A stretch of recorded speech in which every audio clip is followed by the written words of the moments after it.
தொடர்ச்சியாக தமிழகத்தில் ஜல்லிக்கட்டுக்கு ஆதரவான போராட்டம் என்பது நடைபெற்று வருவதை நம்மால் கண்கூடாக பார்க்க முடிகிறது. அந்த வகையில் தற்போது நாம் மதுரை தமுக்க மைதானத்தில் இருக்கிறோம். ஏறத்தாழ 25,000த்திற்கும் அதிகமான மக்கள் இந்த இடத்தில் கூறி இளைஞர்கள், அதே போன்று மாணவர்கள், சிறுவர்கள், ஒரு சிலர் தங்களுடைய குழந்தைகளோடு எல்லாம் அனைவருமாக இந்த இடத்தில் வந்து தங்களுடைய போராட்டத்தில், அதாவது தங்களுக்கு ஜல்லிக்கட்டுக்கு ஆதரவான போராட்டமாக இருக்கட்டும், தமிழர்களினுடைய இந்த ஒருமித்த குரலை அவர் காட்டியிருக்கிறார். அந்த வகையில் நம் தற்போது பார்த்து கொண்டிருக்கிறோம். இந்த தமுக்க மைதானத்தில் ஏறத்தாழ 25,000த்திற்கும் அதிகமான மக்கள் கூடி தங்களுடைய கருத்துக்களை இந்த இடத்தில் பதிவு செய்து கொண்டிருக்கிறார்கள். தொடர்ச்சியாக இந்த பகுதியில் இருக்கக்கூடிய மக்களோடு நாம் பேசலாம். அம்மா, நீங்க சொல்லுங்க, உங்களுடைய குழந்தைகளோட வந்திருக்கிறீங்க, இந்த போராட்டத்துக்கு வர்றதுக்கு உங்களுக்கு எது உந்து சக்தியா இருந்தது? என்ன கருத்தை நீங்க முன்வைக்கிறீங்க? சார், நான் டெய்லி வந்துட்டு போறேன். டெய்லி 4 நாள் தொடர்ந்து வந்துட்டு போறேன். எனக்கு 3 குழந்தை இருக்கறனால என்னால இங்க ஸ்டே பண்ண முடியல. அதனால நான் டெய்லி வந்துட்டு போறேன். இங்க இளைஞர்கள் ஒவ்வொருத்தரையும் டாக்டர் அம்பேத்கரா பாக்குறேன், விவேகானந்தரா பாக்குறேன், அப்துல் கலாமாவை என்னுடைய கண்ணுக்கு தெரியுறாங்க. இளைஞர்கள் வாழ்க, இளைஞர்கள் வாழ்க, இளைய சமுதாயம் வாழ்க, இளைய சமுதாயம் வாழ்க. நீங்க சொல்லுங்க, நீங்க எந்த ஊர்ல இருந்து இந்த மதுரைக்கு வந்திருக்கிறீங்க? உங்களுடைய கோரிக்கை என்னவா இருக்குது? இப்ப ராகவா லாரன்ஸ் வந்து சென்னையில பேசும்போது சொன்னாரு, ஒரு கருத்து சொன்னாரு, நிரந்தர தீர்வு ஒண்ணுதான் வேணும், இளைஞர்களுடைய போராட்டம் ஒரு முக்கியமான போராட்டம் அப்படின்லாம் சொல்லியிருக்கிறாரு. அவருடைய கருத்தை நீங்க எப்படி பாக்குறீங்க? சார், ஆக்சுவலாக பார்த்தீங்கன்னா இதே ஜல்லிக்கட்டு போகிறதுக்காக வந்து பீட்டா வந்து ஸ்பெயின் கவர்மெண்ட்டில் போய் பேசினாங்க. ஆனால் அவங்க வந்து முடியாதுன்னு சொல்லிட்டு திருப்பி வெளியே அனுப்பிட்டாங்க.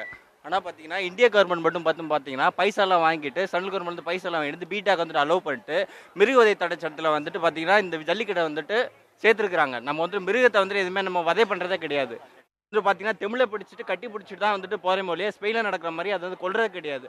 இங்கே ஸ்பெயினில் நடக்கிறது பார்த்தீங்கன்னா அங்கே வந்துட்டு காலையில் வந்துட்டு எல்லாம் பார்த்தீங்கன்னா கொல்லுவாங்க. ஆக்சுவலாக நம்ம கொல்றது கிடையாது. ஒரு எல்லைக்கோட்டு வரைக்கும் தான் போயிட்டு வந்துட்டு நம்ம வந்து ஜல்லிக்கட்டை நடத்துகிறாங்க. ஜல்லிக்கட்டு இந்த வருஷம் கண்டிப்பாக வந்துட்டு நிரந்தரமான ஒரு சட்டம் கொண்டு வரணும். அவசர சட்டம் தேவையில்லை. அவசர சட்டம் கொண்டு வந்துட்டு இப்போ எல்லாம் வந்துட்டு அவங்க வந்துட்டு ஓட்டுக்காண்டி பேசிட்டு 6 மாதம் கழிச்சு என்ன பண்ணுவாங்க, மறுபடியும் வந்துட்டு அதெல்லாம் கொண்டு வருவாங்க. அது நிரந்தர சட்டம் வேணும். நாங்கள் ஜல்லிக்கட்டை நடத்தணும். தொடர்ந்து பார்த்தோம் என்று சொன்னால் இந்த இடத்தில் ஒரு நபர் தன்னுடைய மனைவி மற்றும் குழந்தைகளோடு இந்த போராட்டத்திற்கு வந்திருக்கிறார். தொடர்ந்து அவருடைய கருத்துக்களை நாம் கேட்டு பெறலாம். சார் வணக்கம், உங்களுடைய மனைவி குழந்தைகளோட இந்த களத்துக்கு வந்திருக்கிறீங்க. இப்படி இந்த போராட்டத்தில் கலந்து கொள்ளணுங்கிற உணர்வு உங்களுக்கு எது மூலமா வந்துச்சு? என்ன ஒரு தூண்டுதல் அமைஞ்சிச்சு? அதாவது பார்த்தீங்கன்னா ஒவ்வொரு கடந்த சித்திரை மாதத்தில் கூட இதே என் பையனை தூக்கி தோளில் வச்சு சாமியை பாடுறான்னு சொன்னேன்.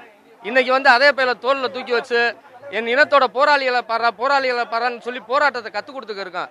இதுக்கெல்லாம் உறுதுணையாக இருந்த நமது இணையதள நண்பர்களுக்கு முதல்ல நான் நன்றி சொல்லிக்கிறேன். இதன் மூலம் நீங்க சொல்லுங்கம்மா, உங்க குழந்தைகளோட இங்க வந்திருக்கிறீங்க, இங்க உங்களுக்கு என்ன மாதிரியான உதவிகள்லாம் கிடைக்கும்? குழந்தைய பாத்துக்கிறதுக்கு தேவையான பொருளா இருக்கும். இந்த போராட்ட காலத்துல உங்களுக்கு தேவையான உதவிகள்லாம் கிடைக்கிறா? அதை பதிவு கண்டிப்பா. இங்க இருக்கிற எல்லா பசங்களும், மாணவர்களும், இளைஞர்களும் எவ்வளோக்கு எவ்வளோ போராடுறாங்கன்றது நாங்களும் டெய்லி பார்த்துக்கிட்டே தான் இருக்கோம். அதுக்காக எவ்வளோ உதவி பண்ணுறாங்கன்றதையும் நாங்கள் பார்த்துக்கிட்டு தான் இருக்கோம். எவ்வளோ சின்ன பிள்ளைகள்லேருந்து பச்சை பிள்ளைகளுக்கு என்னென்ன தேவையோ, தண்ணி பாட்டிலோ, ஒரு பிஸ்கட்டோ, எதுவாக இருந்தாலும் சாப்பாடோ எல்லாமே இங்கே நல்ல தாராளமாக எல்லாருக்குமே கொடுக்குறாங்க. எங்களுக்கு முடிஞ்ச அளவுக்கு ஹெல்ப் பண்ணுறதுக்கு ஆள் அடிக்கடி வந்துக்கிட்டே இருக்காங்க எல்லாரும். நிச்சயமாக தொடர்ந்து குழந்தைகளோடு இந்த இடத்தில் வந்திருந்தாலும் கூட அவர்களுக்கு தேவையான உதவிகளை பலர் தன்னார்வத்தோடும் வழங்கி கொண்டிருப்பதாகவும், அதன் மூலமாக இந்த போராட்டம் என்பது வலுப்பெற்றுக் கொண்டிருப்பதாகவும் ஒரு கருத்தை அவர்கள் முன்வைத்திருக்கிறார்கள். இன்னும் இந்த பகுதியில் இருக்கக்கூடிய இளைஞர்களோடு நாம் பேசலாம். தொடர்ச்சியாக அனைவரோடும் பேசலாம். நீங்க சொல்லுங்க, நீங்க இந்த போராட்டத்துக்கு எத்தனை நாளா வந்துட்டு இருக்கிறீங்க? இந்த போராட்டத்துல வரக்கூடிய பெண்கள் மற்றபடியான அனைவரும் ஒரு தூண்டுதலோட வராங்க. அந்த உணர்வை நீங்க எப்படி பாக்குறீங்க? ஜல்லிக்கட்டுக்கு நான் 4 நாளா வந்துட்டு இருக்கேன். ஜல்லிக்கட்டுங்கிறது தமிழரோட ஆரம்பம் மட்டும்தான். சட்டத்தில் ஏகப்பட்ட ஓட்டா இருக்குன்னு எல்லாருக்கும் தெரியும். சட்டத்தில் ஓட்டைகள் இருக்கின்றன என்பது எல்லாருக்கும் தெரியும்.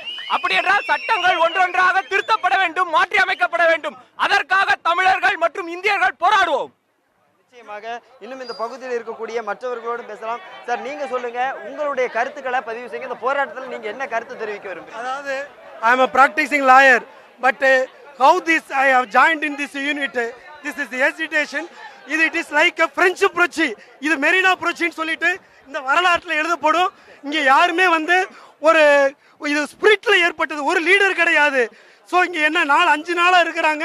இப்போ நான் நேற்று வந்து 3 தடவை வந்தேன். இன்னைக்கு 9:30க்கு இங்கே வந்து இப்போ மணி 3:30 என்ன நான் சாப்பிடலை. அதை பற்றி ஒரு ஃபீலிங்கே இல்லை. ஒரு என்த்ராலிங், ஒரு சின்டிலேட்டிங். ஸோ வாட் ஒரு feeling we have. So there is no cash. தொடர்ந்து இந்த பகுதியில் இருக்கக்கூடிய மற்றவர்களோடு நம்ம பேசலாம். அனைவரோடும் பேசலாம். இந்த பகுதியில் சில இளம்பெண்களும் இணைந்திருக்கிறார்கள். நீங்க எந்த ஊர்ல இருந்து வந்திருக்கிறீங்க, உங்களுடைய கோரிக்கை என்ன, நீங்க எப்படி என்ன உணர்வோட இந்த போராட்டத்தில் கலந்துகிட்டு இருக்கிறீங்க? சார் நான் மதுரை தான் சார். ஆனா நான் இன்னைக்கு காலையில வர நான் நேத்து நைட் வர சென்னையில தான் இருந்தேன். நான் என் மண்ணில் இந்த போராட்டம் பண்ணணும்ன்றதுக்காண்டி நேத்து நைட்டு கிளம்பி இன்னைக்கு வந்து இங்க உட்கார்ந்துருக்கேன். இன்னைக்கு இந்த யூனிட்டி இன் டைவர்சிட்டின்றதை இந்தியால சொல்றதை தமிழர்கள் ப்ரூவ் பண்ணிட்டாங்க. இது ஆரம்பம் மட்டும்தான். ஸ்டூடெண்ட்ஸ் இதோட எல்லாத்தையும் மாத்துவாங்க. சோஷியல் மீடியாவை இத்தனை நாள் நாங்க நெகட்டிவா யூஸ் பண்றோம்னு சொன்னாங்க. ஆனா எனக்கு அது மூலமா ஒரு பாசிட்டிவ் ரிசல்ட் கொண்டு வந்திருக்கோம். இது கண்டிப்பா தொடரும். நம்ம எல்லாத்தையுமே மாத்தலாம். நம்மளால முடியும் ஃப்ரெண்ட்ஸ். கண்டிப்பா நீங்க எல்லாருமே முன்னேறி வந்து நிச்சயமாக தொடர்ச்சியாக இந்த பகுதியில் இருக்கக்கூடிய மக்கள் அனைவரும் ஒரு உத்வேகத்தோடு தமிழர்களுடைய கலாச்சாரம் பாரம்பரியத்தை மீட்டெடுக்க வேண்டும் என்ற நோக்கத்தோடு இந்த போராட்டத்தில் கலந்து கொண்டிருப்பதாக தெரிவித்திருக்கிறார்கள்.